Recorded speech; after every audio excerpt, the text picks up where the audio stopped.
In the 10th canto, 52nd chapter, verse 41 of Śrīmad-Bhāgavatam, Rukmini addresses a letter to Krishna as follows. My dear unconquerable Krishna, my marriage day is fixed for tomorrow. I request that you come to the city of Vidarbha without advertising yourself. Then have your soldiers and commanders suddenly surround and defeat all the strength of the king of Magadha, and by thus adopting the methods of the demons, please kidnap and marry me. According to the Vedic system, there are 8 kinds of marriages, one of which is called Rakshasa Vivaha. Rakshasa Vivaha refers to kidnapping a girl and marrying her by force. This is considered to be a demoniac method. When Rukmini was going to be married to Shishupal, by the choice of her elder brother, she wrote the above letter to Krishna requesting him to kidnap her. This is an instance of impudence in ecstatic love for Krishna. In those days, it was not considered polite for a young girl to write to a young man proposing marriage. This is very impudent. But she was a princess and she had Kshatriya mood, so it's like very determined. One of the gopis said, "May Krishna's sweet flute be washed away by the waves of the Jamuna, and let it fall into the ocean. The sweet sound of that flute is so impudent that it makes us lose all composure before our superiors." Gopis were always trying to hide their attraction to Krishna in front of their family members because they were supposed to be married to other people. But actually they loved Krishna alone. So sometimes they would condemn the flute because they would be in some situation in the family, and suddenly the flute would come and sound, and they would just lose it.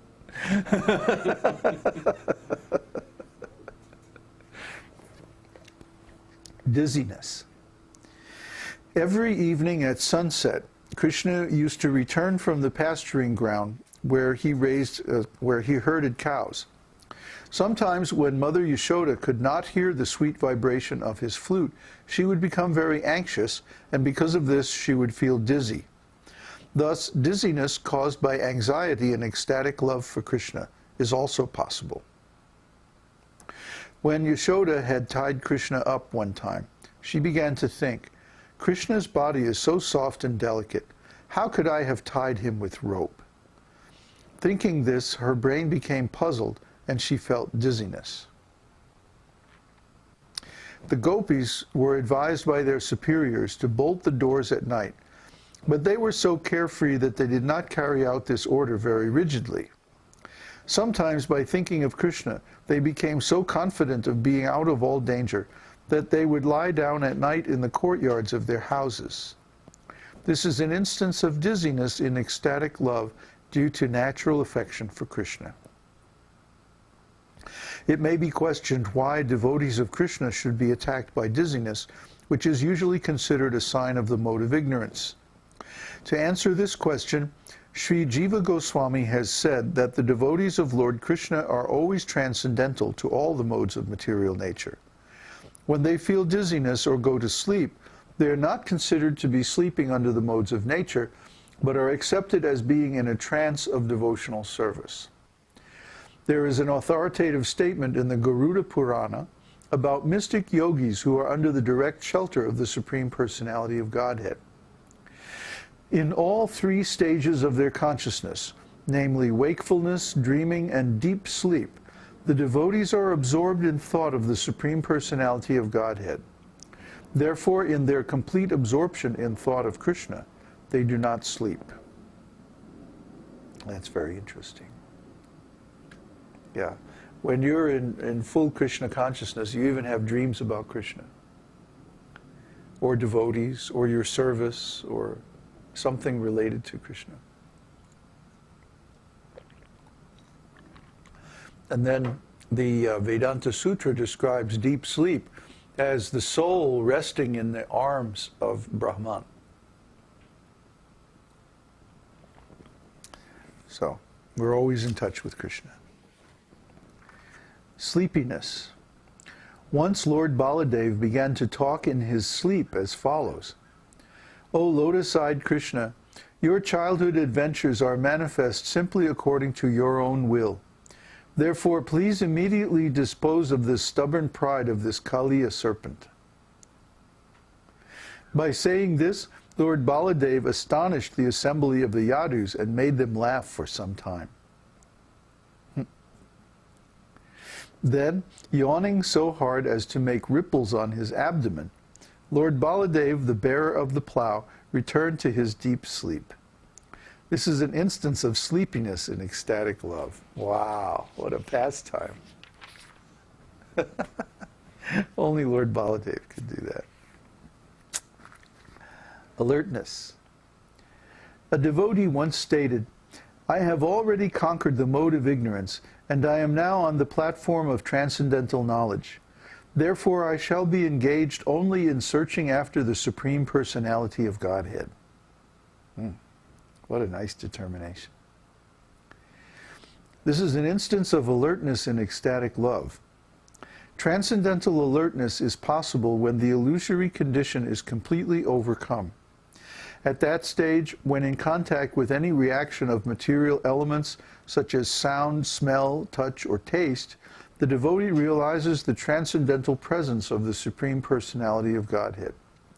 In this condition, the ecstatic symptoms, for example, standing of the hair on the body, rolling of the eyeballs, or getting up from sleep, are persistently visible. When Srimati Radharani first saw Kṛṣṇa, she suddenly became conscious of all transcendental happiness, and the functions of her different limbs were stunned. When Lalita, her constant companion, whispered into her ear the holy name of Kṛṣṇa, Radharani immediately opened her eyes wide. This is an instance of alertness caused by hearing the sound of Kṛṣṇa's name. One day, in a joking mood, Kṛṣṇa informed Radharani,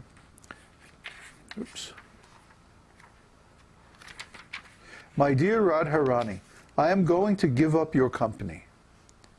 Upon saying this, he immediately disappeared, and because of this, Radharani became so afflicted that the hue of her body changed and she immediately fell down upon the ground of Vrindavan.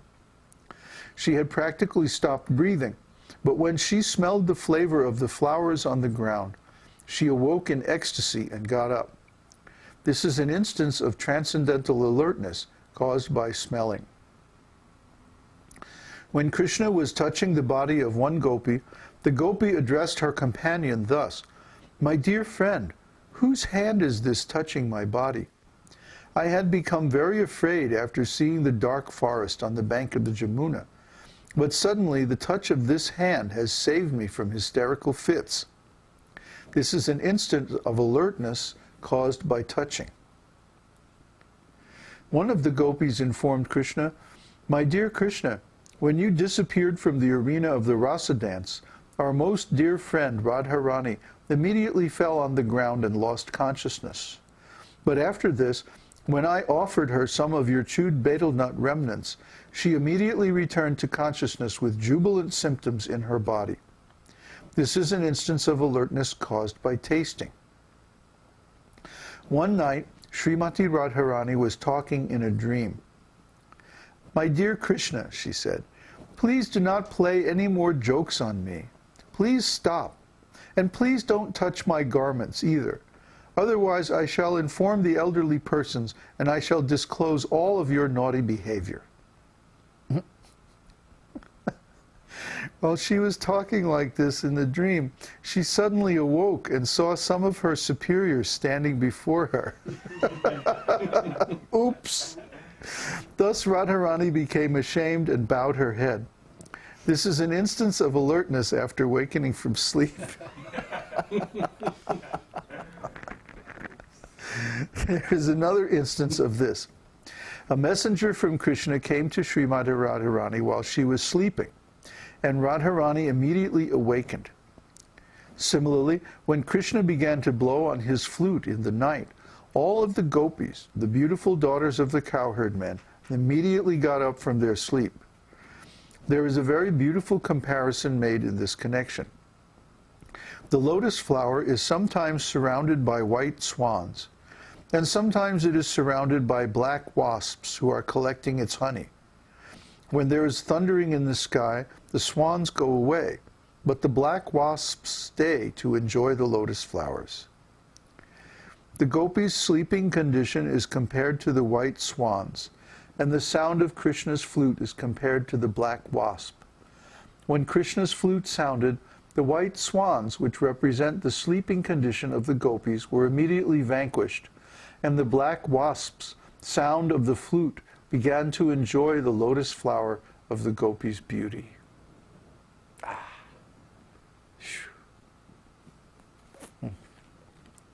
That's the end of chapter 30. So, then we'll have